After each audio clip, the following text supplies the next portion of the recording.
তীব্র তাপদাহে রাজধানীতে দুর্ভোগের পাশাপাশি বাড়ছে বিভিন্ন রোগবালাই।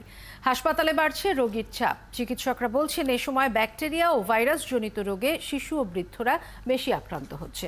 এদিকে চলমান পরিস্থিতিতে সারা দেশের হাসপাতালে পর্যাপ্ত শয্যা খালি রাখার নির্দেশ দিয়েছেন স্বাস্থ্যমন্ত্রী। আরও জানাচ্ছেন ডলার মেহেদী। প্রতিদিন ঢাকার শিশু হাসপাতালগুলোতে রোগীর চাপ বাড়ছে।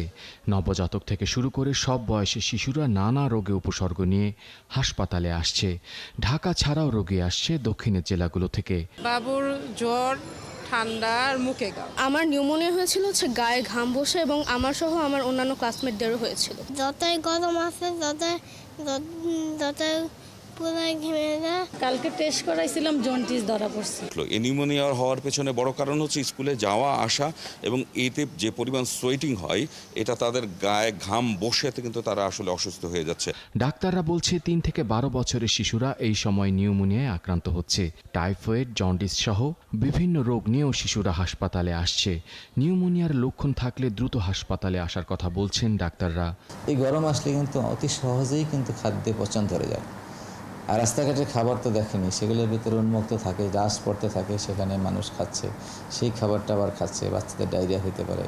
হ্যাঁ, তো এই জন্য এই খাবারগুলো অ্যাভয়েড করতে হবে। পানির পিপাসায় মানুষ রাস্তা থেকে পানি খায়, শরবত বানানো হচ্ছে, সেই পানিটা কীরকম হাইজেনিক তা তো আমরা জানি না।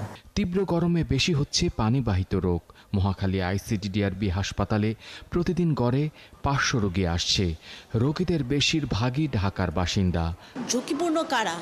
শিশু, তারপরে বয়স্ক মানুষ, যারা অসুস্থ, তারা প্রতিবন্ধী, যারা খেটে খাওয়া মানুষ, যেমন রিকশাওয়ালা, একটা কৃষক, বাইরের শ্রমিক, এবং যাদের অসুস্থতা আগে থেকে আছে, যেমন হৃদরোগের সমস্যা, উচ্চ রক্তচাপের সমস্যা। এদিকে বিশ্বজুড়ে তীব্র তাপদাহের এই সময়ে সারা দেশের হাসপাতালগুলোতে পর্যাপ্ত শয্যা রাখার নির্দেশ দিয়েছেন স্বাস্থ্যমন্ত্রী।